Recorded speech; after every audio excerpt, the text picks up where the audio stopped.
નમસ્કાર ખેડૂત મિત્રો, સ્વાગત છે તમારું ટોપ ગુજરાત સમાચાર ચેનલમાં।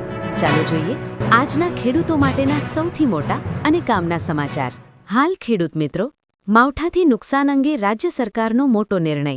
કેબિનેટ મંત્રી કુંવરજી બાવળિયાએ કહ્યું, છેલ્લા 2 દિવસમાં રાજ્યના વિવિધ ભાગોમાં પડેલા કમોસમી વરસાદ એટલે કે માવઠાને કારણે ખેતીના પાકોને થયેલા વ્યાપક નુકસાન અંગે સરકારે ગંભીર નોંધ લીધી છે।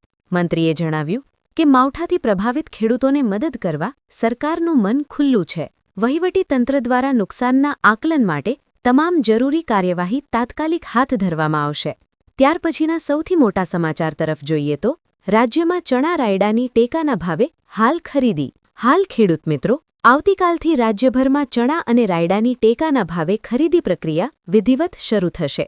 સીએમ ભૂપેન્દ્ર પટેલના માર્ગદર્શન હેઠળ કૃષિ વિભાગે તમામ તૈયારીઓ પૂર્ણ કરી છે। ચણાની ખરીદી માટે 165 કેન્દ્રો ફાળવાયા છે, જ્યાં 2.59 લાખ ખેડૂતોએ ઓનલાઈન નોંધણી કરાવી છે।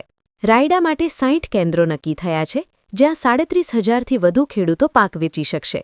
કુલ 2.96 લાખથી વધુ નોંધાયેલા ખેડૂતોને ટેકાના ભાવે ખરીદીનો લાભ મળશે। ત્યાર પછીના તાજા સમાચાર જોઈએ તો અંબાલાલ પટેલની ઘાતક આગાહી। હાલ ખેડૂત મિત્રો, હવામાન નિષ્ણાંત દ્વારા વધુ એક આગાહી કરવામાં આવી છે। અંબાલાલ પટેલે આગામી 25થી 28 માર્ચ દરમિયાન વાદળછાયું વાતાવરણની આગાહી કરી છે। રાજ્યમાં પડેલા વરસાદે તારાજી સર્જી છે। ભારે વરસાદના પગલે ઉભેલો પાક જમીનદોસ્ત થઈ ગયો છે, જેથી ખેડૂતોને ભારે નુકસાનની ભીતિ સેવાઈ રહી છે।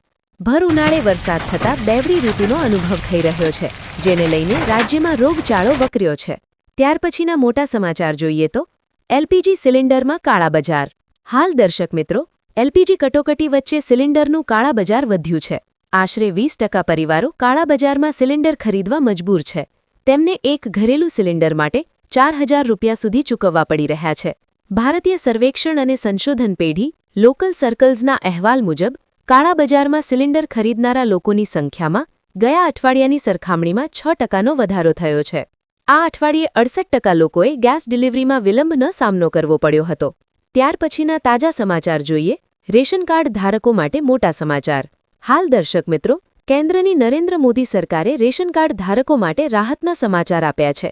એપ્રિલમાં લાભાર્થીઓને એપ્રિલ, મે અને જૂન એમ 3 મહિનાનું અનાજ એકસાથે આપવામાં આવશે। બીજી તરફ પારદર્શિતા લાવવા માટે વર્ષ 2025 દરમિયાન દેશમાં કુલ 41.41 લાખ અપાત્ર રેશન કાર્ડ રદ કરવામાં આવ્યા છે। હાલમાં 99.2% લાભાર્થીઓ આધાર સાથે જોડાયેલા છે અને 98.75% અનાજ વિતરણ બાયોમેટ્રિક સિસ્ટમ દ્વારા થાય છે।